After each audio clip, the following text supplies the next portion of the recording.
I wake up every morning, my body is heavy and can't seem to stand. Hanggang kailan ko ba ito gagawin? Nakakapagod pa ulit-ulit. Buti pa yung iba umuusad, ay yung takbo kaya ng buhay ko kailan?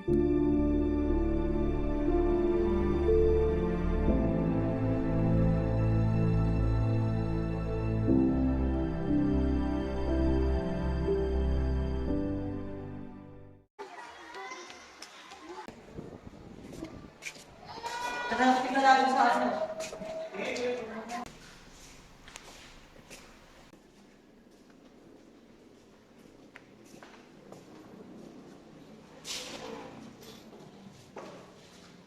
Magagawa ka ba ng assignment?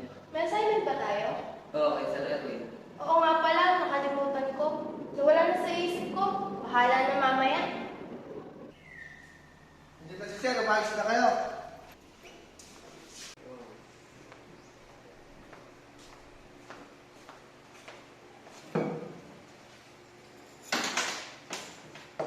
Good morning, class. Good morning, Sir! Okay, sit down. Thank you, Sir! Pakilabas yung assignment at i-check natin.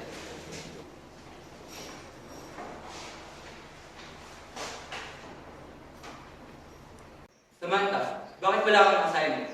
Hindi po nakagawa, sir. Nung nakaraang linggo pa yan, dapat nagawa mo na. Sorry, sir. Okay, class. Tatanungin ko nga kayo, ano bang pangarap niyo sa buhay? Pakiramdam ko, pare-pareho kayong tinatanong. Ano nga bang pangarap ko? Bakit ba ako nandito?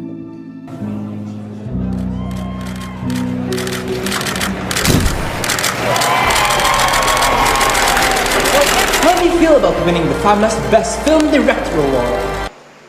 I honestly don't know how to put my emotion into words. I honestly feel so, ano ba? I feel... Mr. Reyes, nakikinig ka ba? Sir? O, uulitin ko ah. Ano bang rason mo para magpatuloy pa? Saan po? Dito, sa pag-aaral mo. O, tumayo ka. Sa totoo lang, sir, hindi ko po alam. Quiet class. Alam mo, Samantha, hindi naman masama na hindi mo alam. Ang mahalaga, patuloy kang naghahanap ng sagot. Sige, maupo ka. Hindi niyo dapat pabayaan ang pag-aaral. Paano kayo magiging successful niyo kung kayo mismo tumutuon?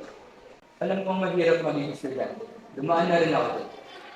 Yung iba nga, hindi nakakapag-aral dahil sa kahirapan ng buhay. Magpasalamat na lang kayo dahil nakakapag-aral kayo.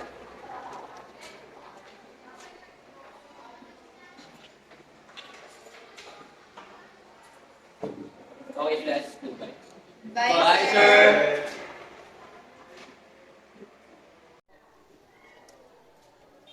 Samantha, okay ka lang ba? Mukhang lalim ng iniisip mo. Wala to. Nag-iisip lang ako. Tungkol ba sa sinabi ni Sir Erwin kanina? Oo, naguluhan ako sa sinabi ni sir kanina.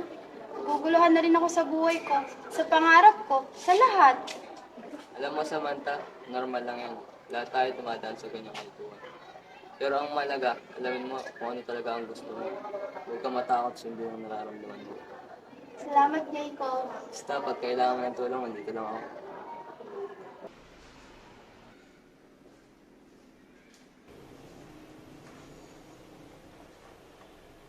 Kamusta ang pag-aaral mo, anak? Ayos lang pa. May problema ka ba, anak? Naguguluhan kasi ako pa kung anong kurso kukunin ko. Akala ko ba pangarap mo maging film director? Oo pa, kaso baka maling desisyon magawa ko. Kung harap ka man sa sitwasyon na alam mo hindi kaya, huwag kang tumuloy. Pero kung may tiwala ka, bakit hindi mo subukan? Malay mo, akala mo lang yung mali, pero nasa tamang landas ka pala para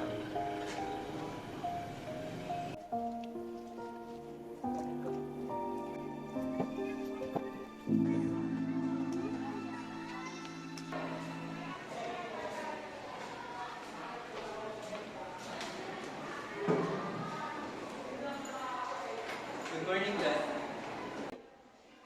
Good morning, sir. Okay, sit down. So, ang topic natin ngayon ay the importance of education. Pag sinabing edukasyon, hindi lang ito about sa pag-aaral at pagtuturo, kundi ang edukasyon ang nagbibigay daan para sa mga oportunidad at nagpapalawak ng ating kaalaman. Dito sa Pilipinas, education is still important. Dahil hindi lahat ng tao dito ay para sa kanila ang edukasyon. Kung saan hindi na nag-aaral yung iba at mas pinipili nilang mag-business. Pero if pipiliin mo na mag-business, hindi ka rin sigurado, kaya no-trade. You need to have a diploma para magkaroon ka ng maayos na buhay. So, I have a question. Ano bang gusto niyong kunin na course? Dapat alam niyo na yan, dahil senior high school na. Okay, Jacob. Engineering, sir. Okay, Aldrich. IT, sir. Ito sa mata. Bachelor of Filmmaking. Gusto ko pong maging isang film director, sir. Hindi ka na ba nagdadalawang isip? Ina, sir, sabi nga po nila, piliin mo yung pinakagusto mo para wala ka ng pasisiyan sa ulit. Alam ko nakakapagod na, pero